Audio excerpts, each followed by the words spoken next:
வாழைப்பூ வடைக்கு தேவையான பொருட்கள் என்னென்னு பார்ப்போம். வாழைப்பூ வந்து 1 கப்பு. வாழைப்பூ வந்து பூ கணக்கில் சொல்ல முடியாது, அதனால் நறுக்குனதை வச்சு தான் நம்ம இது பண்ண முடியும்.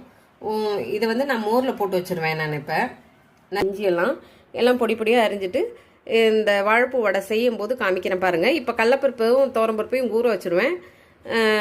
இது வாழைப்பூ வந்து மோரில் போட்டுட்டு காமிக்கிறேன் பாருங்கள். இனி எப்படி வாழைப்பூ வடை எப்படி செய்யலான்னு பார்க்கலாம் வாங்க. பருப்பு ஊறிடுச்சு.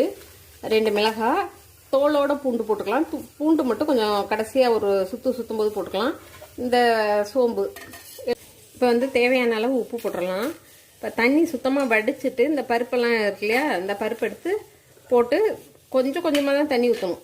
ரொம்ப ஊற்றி இப்போ இந்த அளவு அடிச்சிருக்கு பாருங்கள். இப்போ இந்த பூண்டை போட்டுடலாம். பார்த்திங்கன்னா இந்த அளவுக்கு தான் அடிச்சுக்கணும். ரொம்ப இப்போ இது நறுக்கி வச்சுருக்கோம் இல்லையா வெங்காயம், அதை போட்டுடலாம். நல்லா பொடியாக எரிஞ்ச வெங்காயம் இதை போட்டுடலாம். அடுத்தது பார்த்திங்கன்னா இந்த பச்சை மிளகா, மல்லி, கருவேப்பிலை, இஞ்சி எல்லாம் பொடியாக நறுக்குனது அப்படியே அதையும் போட்டுடலாம். இதை நல்லா நம்ம பிசைஞ்சுக்குவோம்.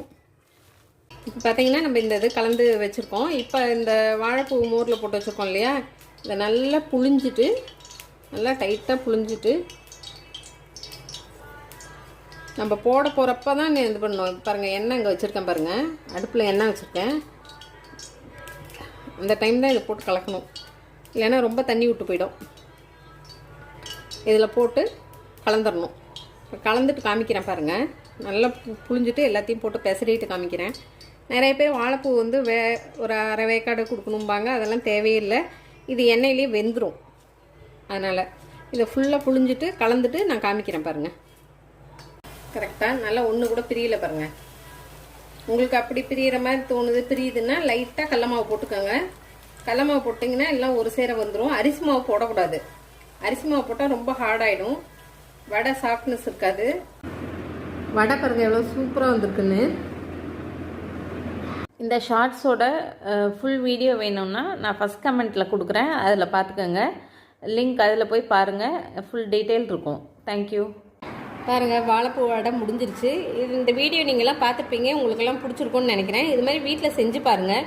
செஞ்சு பார்த்துட்டு எனக்கு கமெண்ட் பண்ணுங்கள். லைக் பண்ண எல்லாருக்கும் நன்றி, சப்ஸ்கிரைப் பண்ண எல்லாத்துக்கும் நன்றி. இந்த வீடியோ பார்த்த எல்லாருக்குமே நன்றி. சப்ஸ்கிரைப் பண்ணாதவங்க சப்ஸ்கிரைப் பண்ணுங்கள். தேங்க்யூ.